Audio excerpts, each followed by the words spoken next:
प्रातः क्लास चल रहा था 8 अक्टूबर 1967। 9वें पेज के मध्य में बात चल रही थी। मैं जो हूं, जैसा हूं, मुझे कोई भी नहीं जानते, सिर्फ तुम बच्चे जानते हो।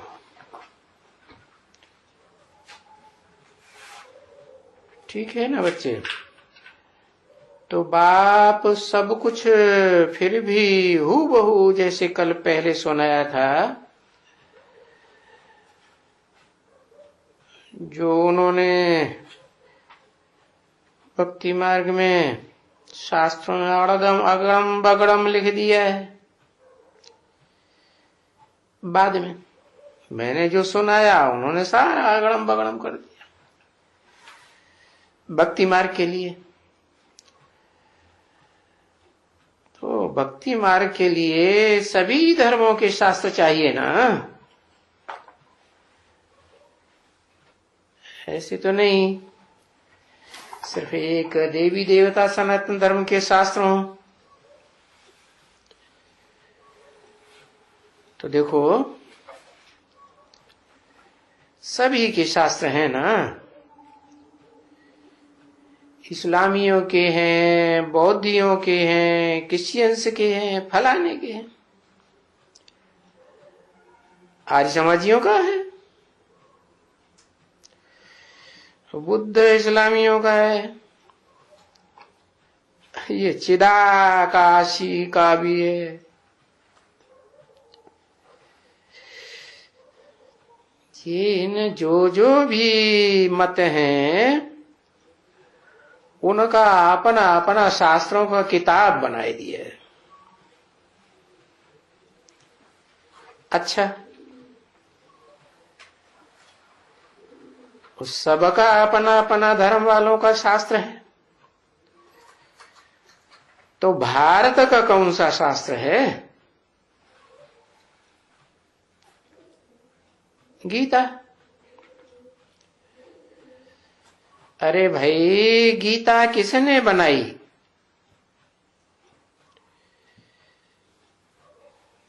जी कृष्ण ने बनाई। देखो उन भक्ति मार्ग वालों को किसी को पता नहीं है कि गीता किसने सुनाई। समझा ना? तो इसलिए बाप आकर कहते हैं है कि ये जो तुम भारतवासियों का धर्म है ये प्रायः लोप हो गया है, और जो बाद में धर्म आए हैं नए नए है वो चारों तरफ फैल गए। सारी दुनिया में उनका प्रभाव हो गया।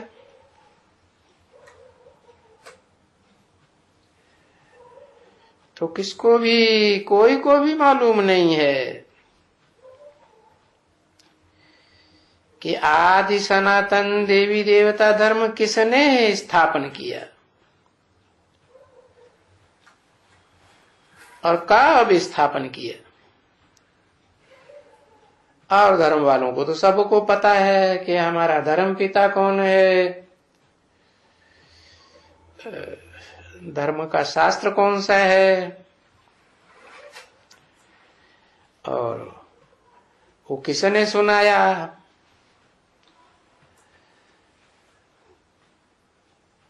कब स्थापन हुआ वो भी उनको मालूम है।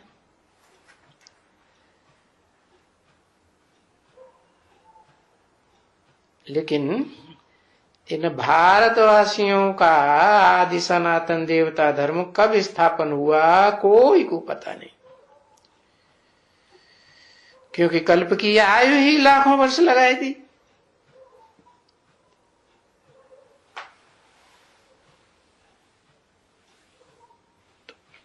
कुछ भी जानते थे तुम? बिल्कुल ही भुट्टू थे, बेसमझ। अभी तो देखो तुमको कितनी समझ आई है।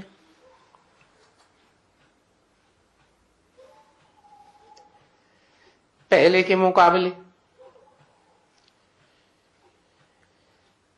इतनी समझ आई है जो तुम उन साधुओं को, महात्माओं को, मिनिस्टर्स को भी इनविटेशन देते हो समझाने के लिए। इतने बड़े बड़े आदमियों को इनविटेशन देते हो तो तुमको समझ आई है ना कुछ। देखो तुम अभी क्या बन गई हो इस दुनिया में, तुम्हारा मान मर्तबा क्या है और उन महात्माओं का, मिनिस्टर्स का, साधुओं का मान मर्तबा क्या है।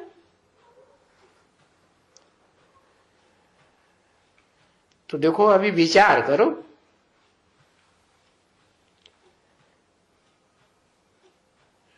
तुमको देखने में क्या आते हैं, साधारण, तो तुम गुप्त हो, इनकॉग्निटो वॉरियर्स। और वॉरियर्स की कोई अभी वो लड़ाई तो नहीं है हिंसा वाली। तो वॉरियर्स तो कहा है ना, रूहानी वॉरियर्स। तो उन भक्ति मार्ग वालों ने वो देवियों को बैठ करके उन मनुष्यों ने तलवारें, खंजर वगैरह वगैरह क्या हाथों में दे दिए, बना दिए।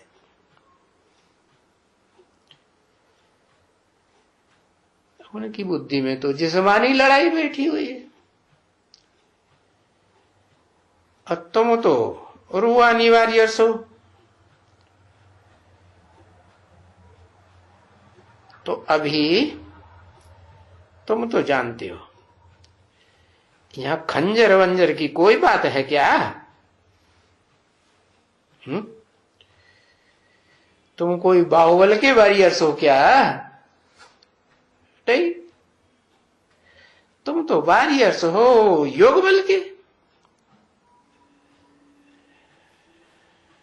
तो उसमें तो कोई चीज होती नहीं है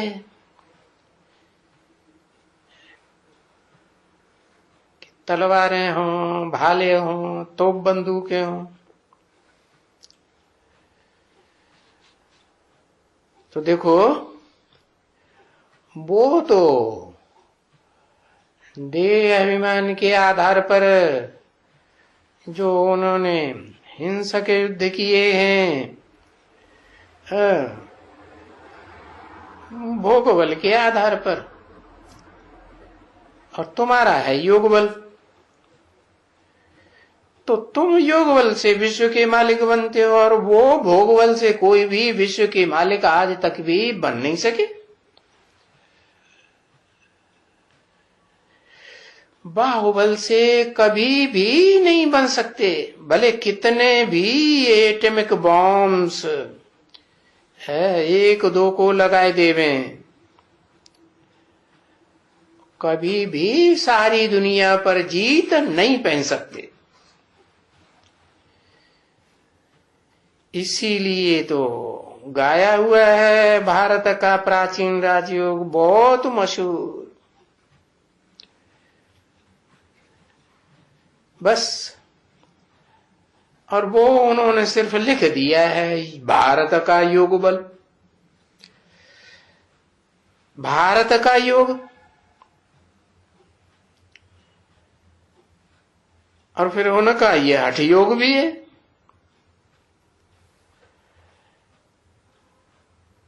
योग बल है क्या। तो वो तो जानते तो नहीं है ना। ये तो बाप आकर के योग सिखाते हैं।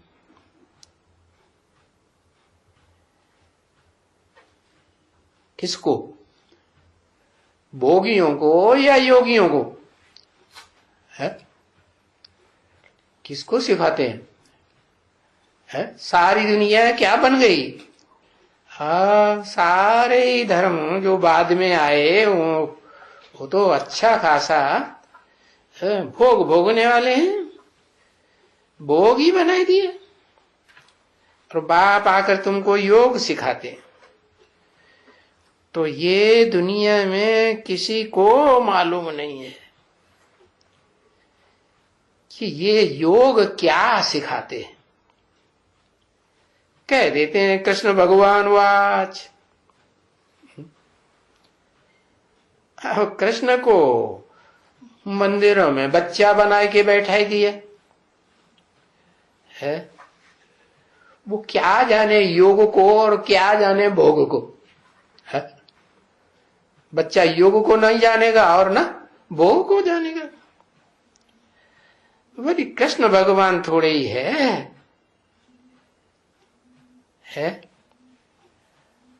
अच्छा चलो टोली ले आओ, वो हो या ना हो, टोली तो लाओ। हाँ, याद कैसे करना चाहिए वो भी तो बताते हैं ना। बीच बीच में टोली की याद करते रहो, योग लगता रहेगा क्या? है नहीं, ऐसा नहीं है। बाकी सो उठो बैठो, अरे कुछ भी करो, बाप को याद तो करो। बच्चे, जिस बाप से तुमको विश्व की बादशाही मिलती है,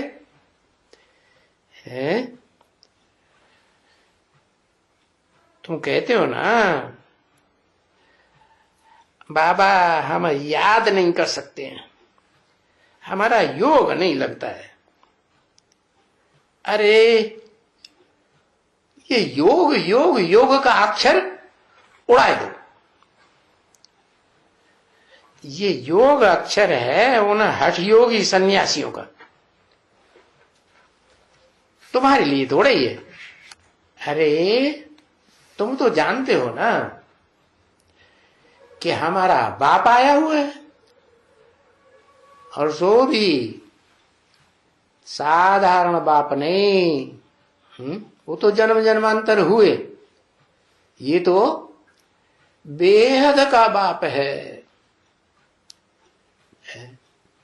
ऐसे भी नहीं कि क्राइस्ट आदि 200-250 करोड़ के बाप हैं तो वो बेहद के बाप हैं, नहीं। ये तो सारे विश्व का बाप है, विश्व पिता। तो बाप को याद किया जाता है, बच्चे बाप को याद करते हैं कि बाप बाबा हम आपा के साथ योग लगाएंगे, ऐसे कहते हैं। नहीं, योग थोड़े ही, बाप को तो याद किया जाता है। 8 अक्टूबर 1967 की प्रातः क्लास का 10वां पीरियड। तो बच्चे बाप को याद करते हैं ना। कहीं सुना कि कोई बच्चा बाप के सामने बैठे, बाप बाबा हम तुमको क्या करते हैं, हम तुमसे योग लगाते हैं, ऐसे कहता है? नहीं। बाबा बाबा तो सबको कहो। बाबा शिव बाबा कहते हैं कि माम एकम याद करो। क्या? किसको याद करो? एकम याद करो। तो किसको याद करेंगे वो? मान लो कोई ब्रह्मा कुमारी बैठती है और वो समझाती है कि शिव बाबा कहते हैं माम एकम याद करो, तो पूछेगा कौन शिव बाबा है? तो वो कहेगी कि बिंदी बाबा। अरे बिंदी बाबा? बिंदी बिंदी आत्मा है, और बिंदी बिंदी आत्माओं का बाप होगा या बाबा भी होगा, वो तो नहीं हो सकता। फिर माम एकम कैसे याद करें? ढेर सारी बिंदी बिंदी आत्माएं, कौन सी बिंदी को याद करें? तो क्या जवाब देगी ब्रह्मा कुमारी? ऊपर वाली बिंदी को याद करें। अच्छा, कितनी है बिंदी ऊपर? कैसे पता चलेगा ऊपर कितनी बिंदी है? भूत प्रेत आत्माएं भी तो ऊपर है ना, उनकी आत्मा बिंदी नहीं है तो बिंदी, लेकिन वो बिंदी रूप में टिके नहीं है तो बिंदी। तो कौन सी बिंदी को याद करें? है? अरे ब्रह्मा कुमारियां क्या जवाब देंगी? है ब्रह्मा बाबा को याद करें। हाँ, कहाँ है ब्रह्मा बाबा, हमको भी मिला दे। तो क्या कहेंगे? वो तो 69 में शरीर छोड़ दिया, हाँ, सूक्ष्म शरीर धारण कर लिया। तो है कहाँ? अरे कुछ सुनाते हैं कि नहीं ज्ञान व्यान? है? हाँ, पहले सुनाते थे, अब नहीं सुनाते हैं। अभी हम ब्रह्मा कुमारियां साक्षात्कार में जाती हैं तो हमें सारी बात बताते हैं। तो फिर वो पूछेंगे, फिर माम एकम किसको याद करें? एकम है, मुझे एक को याद करो, है, मैं सर्वशक्तिवान हूं। तो कैसे पता चले कौन है सर्वशक्तिवान? है, अभी बाप कहते हैं मैं पतित पावन हूं, मुझे याद करो। क्या पतित पावन हूं? अरे एक बात कहो ना, सर्वशक्तिवान है तो पतित होगा क्या? पावन होगा कि पतित होगा? पावन होगा ना। है? पवित्रता में ही बहुत शक्ति होती है, तो पतित पावन ऐसे क्यों कहा? पतितों को पावन बनाने वाला है। कैसे बनाएगा? है? जो पावन देवी देवताएं थे वो पतित कैसे बने पूछेगा तो क्या जवाब देंगे? है? क्या जवाब देंगे? है? संग के रंग से पतित बन गए भारतवासी। तो भारतवासियों का दुनिया में कोई मान मर्तबा नहीं रहा, और विदेशियों का, दूसरे धर्म वालों का दुनिया में देखो कितना मान मर्तबा है। तो भारतवासी पतित बन गए जास्ती, उनको कोई नहीं पूछता। तो फिर वही तो सवाल है कि दूसरे धर्म वाले धर्म पिताएं आए, हाँ, उन्होंने तो सच्चाई की बात नहीं बताई, सच्चा ज्ञान दिया नहीं, दुनिया नीचे गिरती रही। तो तुम्हारा जो वे कहते हो कि तुम्हारा बाप कहता है, बाबा कहता है मैं सर्वशक्तिवान हूं, मुझे एक को याद करो, तो फिर वो जो धर्म पिताएं थे वो तो साकार थे, उनको याद किया तो पतित बने। अब तुम्हारे बाप को कैसे याद करें? तुम कहते हो कि वो तो बिंदी निराकार, आत्माओं का बाप बिंदी, और वो तो ब्रह्मा में आता था, ब्रह्मा ने सूक्ष्म शरीर धारण कर लिया, अभी वो भी नहीं है। तो अब हम पावन कैसे बने? हमारी बुद्धि पवित्र कैसे बने? है? पवित्र बने तभी तो पाप भस्म होंगे।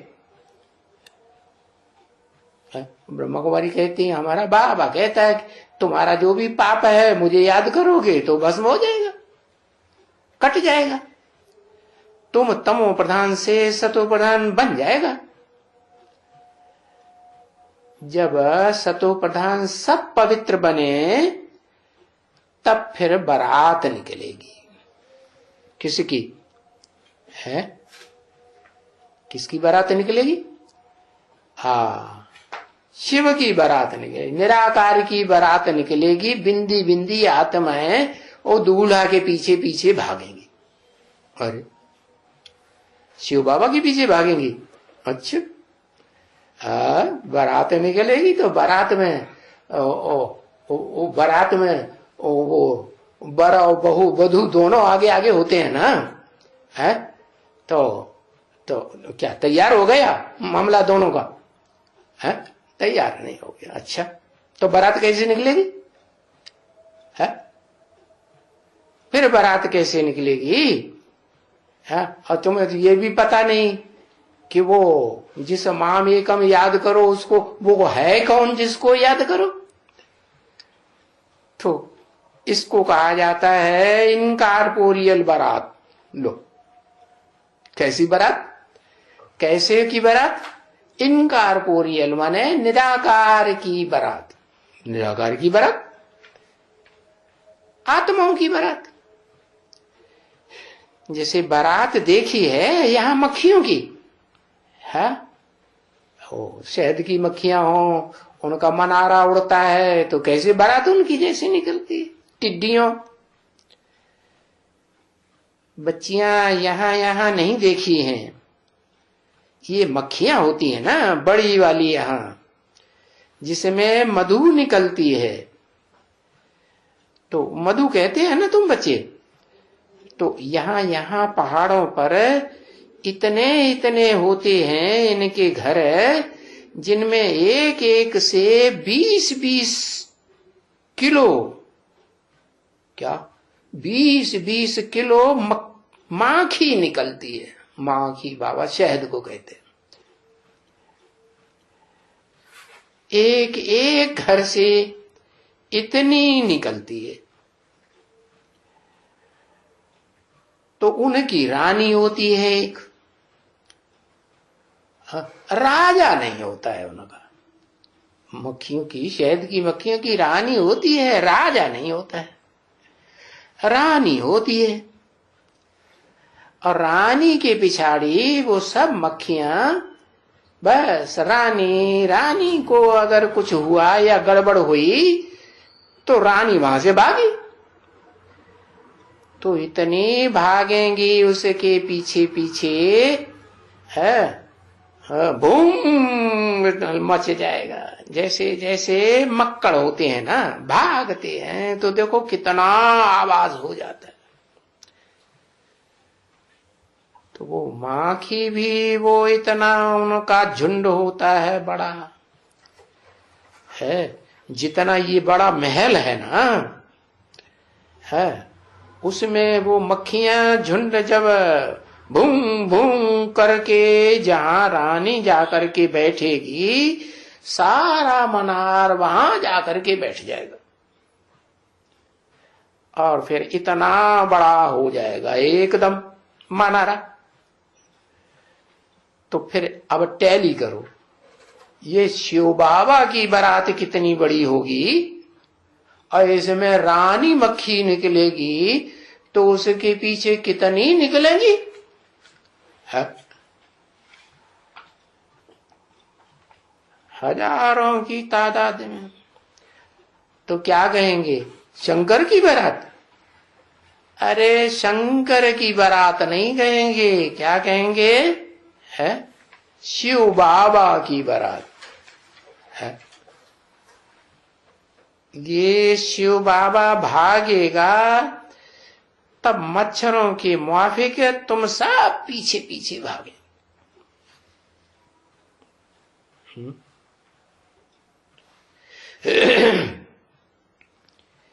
तो ये भी तो गायन है ना बच्चे। फिर क्या होगा?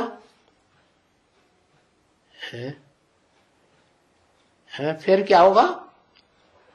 जब भागेंगी तो ये शरीर सारे पिस जाएंगे।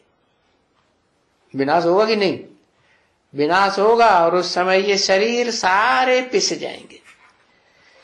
जैसे सरसों पिसती है ना, तो तेल निकलता है, तो वैसे इनसे शरीरों से आत्मा निकल जाएगी। बाकी जो शरीर हैं सब पिस करके खत्म हो जाएंगे। तो ये तो बुद्धि से समझने की बात है ना। सतयुग में तो मनुष्य थोड़े ही होते हैं, बाकी ये जो दुनिया में इतने शरीर हैं, मनुष्यों के, जानवरों के, पशु पक्षियों के, है ना, है, तो इतने ढेर के ढेर इनकी आत्माएं करोड़ों की तादाद, तो वो कहां चली जाती होंगी फिर? शरीर तो पिस जाएंगे, है, तो वो चली जाती हैं, है, कहां चली जाती है?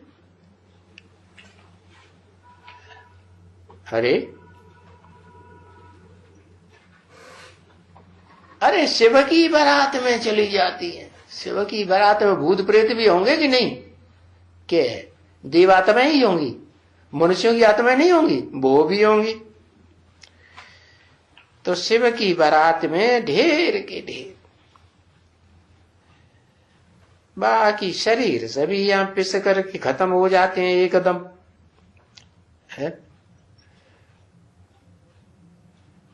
शरीर खत्म हो जाते हैं, और आत्माएं बेहद के बाप से बेहद का खजाना लूटने के लिए चल पड़ती।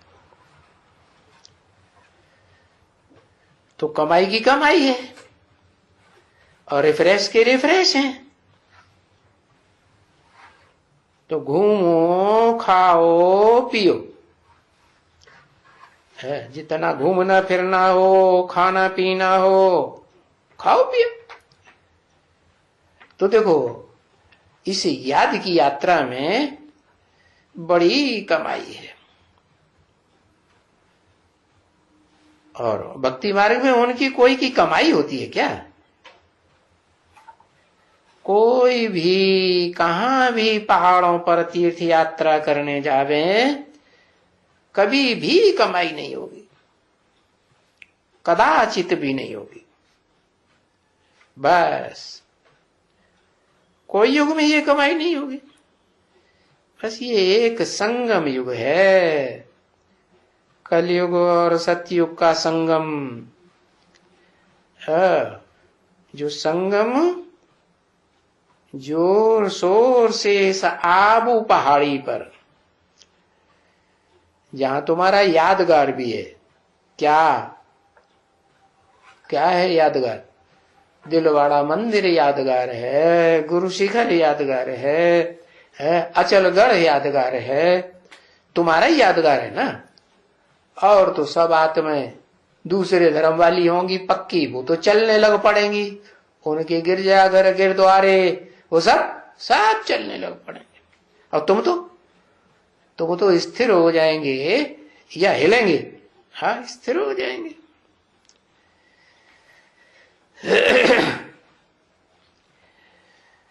तो अचल घर के यादगार तुम्हारी है, समझा ना? समझ गए हो कि बरोबर अम्मा बाबा भी बैठे हैं और बैकुंठ भी ऊपर में बैठा है।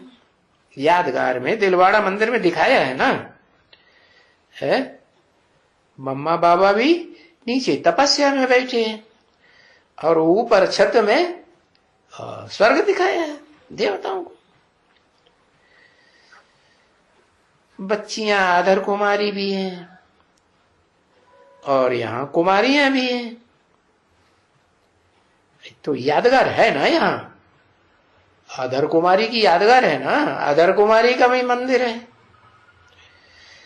अधर कुमारी कहा जाता है माता को, है। तो फिर जब माता ज्ञान में चल पड़ी तो पवित्र बनती है। तो फिर क्या कहेंगी? पूरी कुमारी नहीं, कहेंगे अधर कुमारी, हाँ, अर्ध कुमारी। तो जो कुंवारी कन्या वो तो कुमारी ठहरी, ऐसे ही कहेंगे ना।